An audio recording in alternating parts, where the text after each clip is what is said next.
Hi అండి, welcome to my channel. ఈరోజు చేయబోయే రెసిపీ వేరుశనగపప్పు పచ్చడి అండి. అది ఎలా చేయాలనో చేసేటప్పుడు చూద్దామండి.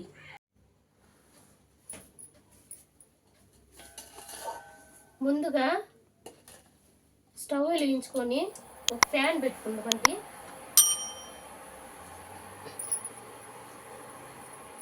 ఒక కప్పు వేరుశనగపప్పు తీసుకున్నానండి.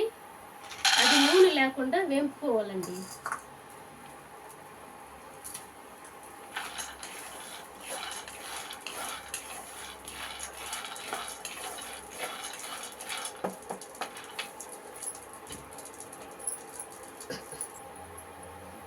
ఈ వేరుశనగపప్పు మాడకుండా వేపుకోవాలండి.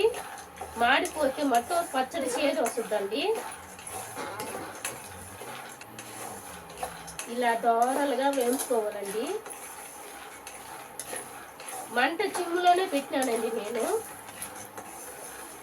ఎక్కువ మంట పెడితే మాడిపోతాయని చిమ్ములో పెట్టినానండి.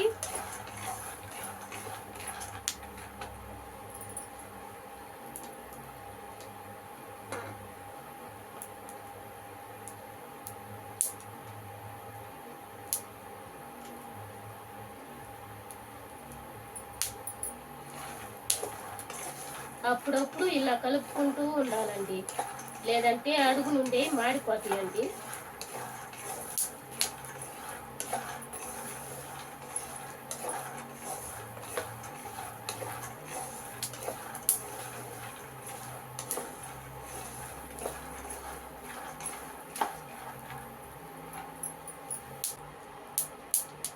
చూసారండి, ఇది ఒక కలుపుకి వేగిపోయిందండి.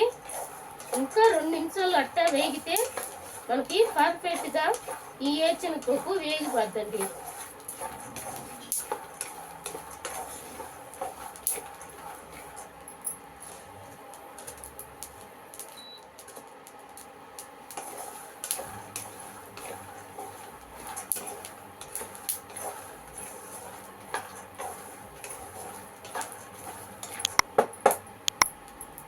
అంతేనండి, వేరుశనగపప్పు వేగిపోయింది. ఇప్పుడు తీసి పక్కన పెట్టుకుందామండి.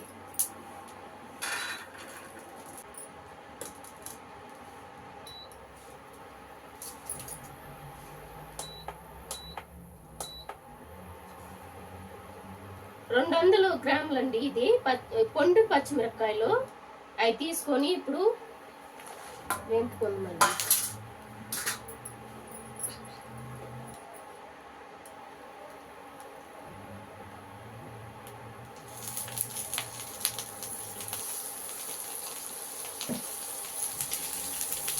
కొద్దిగా నూనె వేసుకున్నానండి.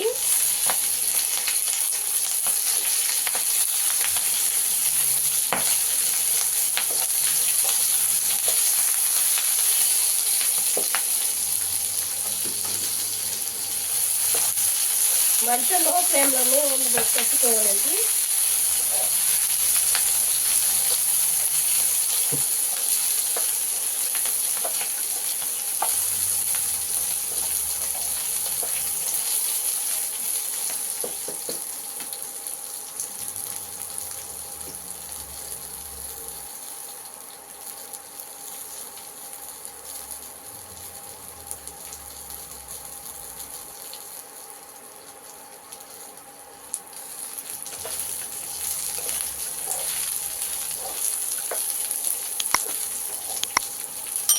బాగా కలర్ మారాలండి. ఈ పొండు పచ్చిమిరపకాయలు అయితే పచ్చడికి బాగా ఉంటుందండి, మంచి రుచిగా ఉంటుంది. అందుకని నేనైతే పొండు పచ్చిమిరపకాయలు తీసుకున్నానండి.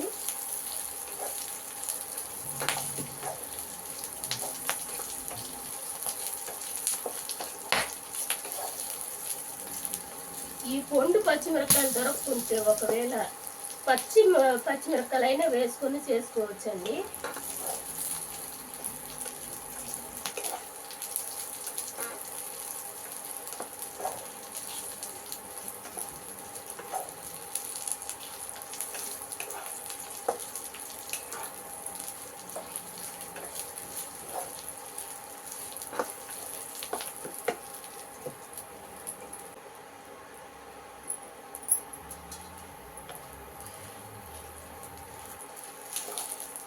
అంతేనండి, రెడీ అయిపోయిందండి. ఇది కూడా వేగిపోయింది. ఇప్పుడు తీసి పక్కకు తీసి మిక్సీలో వేసుకుందామండి.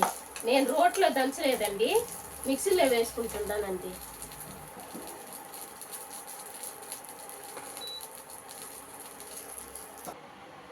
ఇప్పుడు ఈ వేరుశనగపప్పు తాట తీసి పెట్టుకొని ఆరినాక మిక్సీలో వేసుకుందామండి. వేరుశనగపప్పు తాట తీసుకొని వచ్చినానండి. ఇప్పుడు మిక్సీలో వేసుకుందామండి.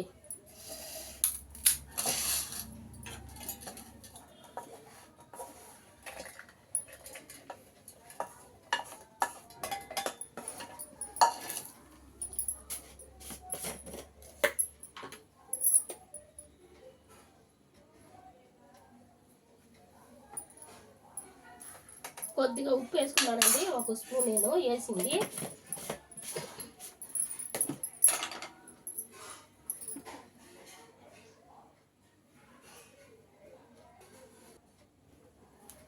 ఇప్పుడు వేరుశనగపప్పు వేసుకుందామండి.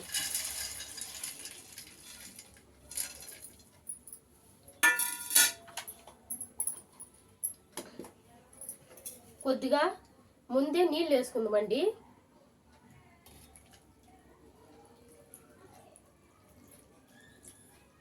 వేరుశనగపప్పు వేసినాక కొద్దిగా నీళ్ళు వేసుకుంటే పట్టుకోకుండా ఉంటుందండి. ఇప్పుడు మూత పెట్టుకుందాం.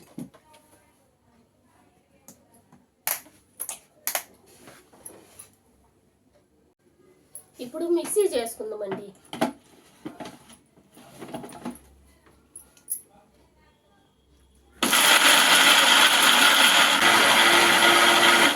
అంతేనండి, రెడీ అయిపోయింది.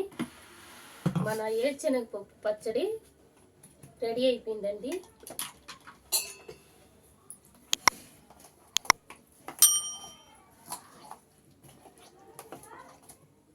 ఇప్పుడు తీసి ఒక బౌల్లోకి వేసుకుందామండి.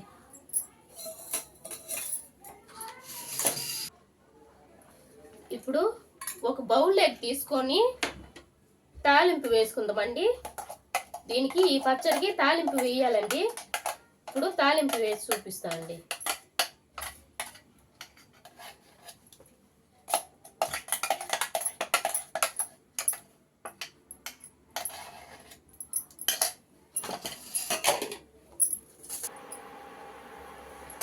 స్టవ్ ఆన్ చేసి ఒక ప్యాన్ పెట్టుకున్నానండి తాలింపుకి. ఇప్పుడు తాలింపుకి కనుక నూనె పోసుకుందామండి. కొద్దిగా చాలండి నూనె.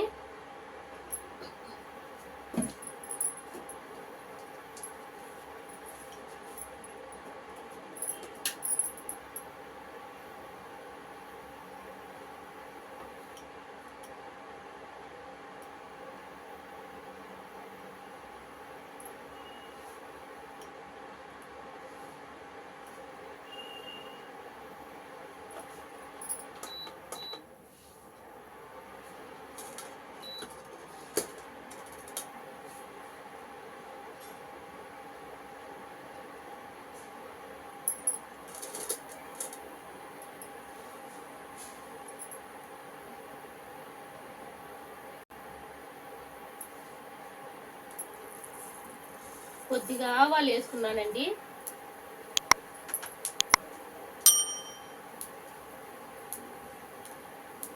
నాలుగు రెబ్బలండి, వెల్లుల్లి రెబ్బలు తాట తీయకుండా దంచి పెట్టుకున్నాను, అది వేసుకుంటున్నానండి.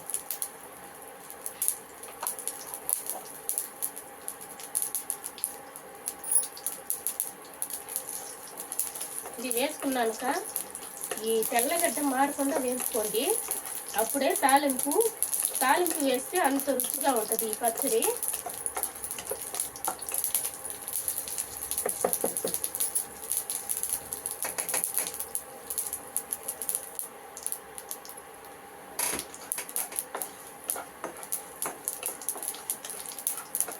వేగిపోయిందండి.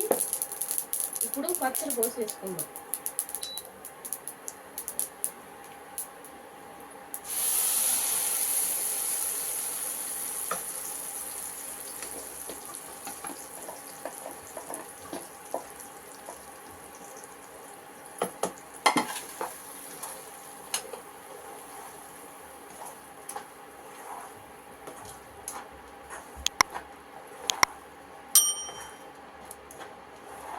ఈ పచ్చడి ఇడ్లీ లేక తినొచ్చు, దోశ లేక తినొచ్చు, తర్వాత అన్నంలో కూడా వేసుకొని తినొచ్చండి. అంత రుచిగా ఉంటుంది. ఇలా ఒకసారి మీరు ఇంట్లో ట్రై చేసి ఎలా వచ్చిందో నాకు కామెంట్స్లో చెప్పండి. అంతేనండి, రెడీ అయిపోయింది. తీసి పక్కన పెట్టుకుందామండి. చూసారండి, నేనైతే ఈ విధంగా రెడీ చేసుకున్నాను. ఇది పక్కా ఆంధ్ర స్టైల్లో చేసినానండి, పల్లెటూర్లలో చేసేది. ఇది 5-6 రకాలుగా ఉందండి ఈ పచ్చడి.